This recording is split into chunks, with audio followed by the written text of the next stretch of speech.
A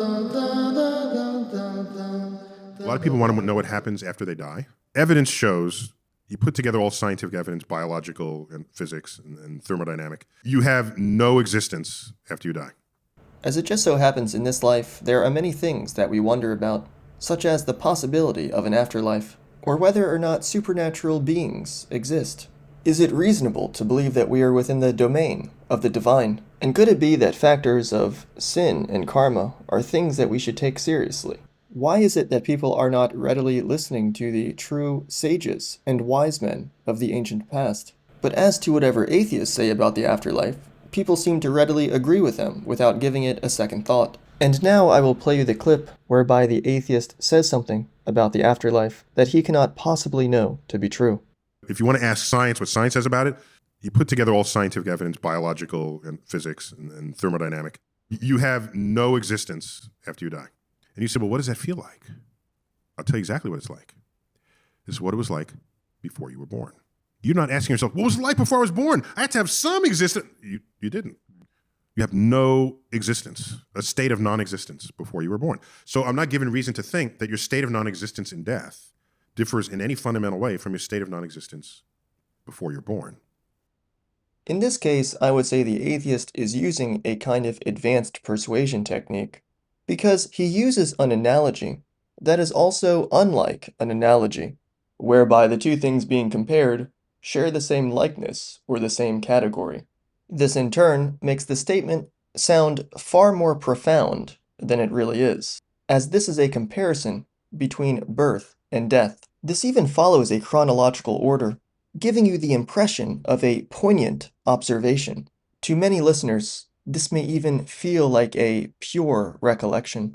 But that's exactly the problem. It literally cannot be a recollection, because nobody has the ability to recall the state of consciousness that they had before birth. Now you may say, well, that's the entire point of what the atheist is saying. But it definitely cannot be so, because the atheist is literally claiming to know. If the question is, what state of consciousness did you have before birth? The atheist is saying, oh, I know, pick me. They will say, you didn't have a state of consciousness before birth. Oh, really, and how do you know that? Well, the atheist says, because I don't remember one. But the original issue is clearly unknowable, whether that be the state of consciousness before birth or the state of consciousness after death. And I mean that it is scientifically unknowable. So just like always, on unverifiable matters of metaphysicality, such as life and death, the atheist has faked knowledge that they do not in fact have. Evidence shows, you put together all scientific evidence, biological and physics and thermodynamic. And now I would like to comment upon the proposition of the atheist having scientific evidence to disprove the existence of the afterlife. He says that if you were just to put it all together, biology, physics, thermodynamics, that we would all arrive at this grand conclusion that somehow the afterlife doesn't exist. But what does that even mean?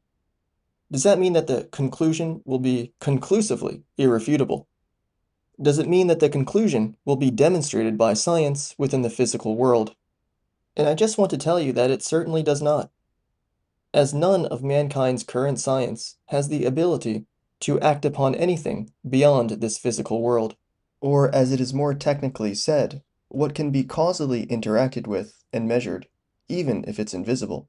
There is no method for verification. We have to consider that what he really means is that if he examines these various sciences with his philosophical worldview, then he will arrive at the hypothetical understanding that the afterlife could not exist.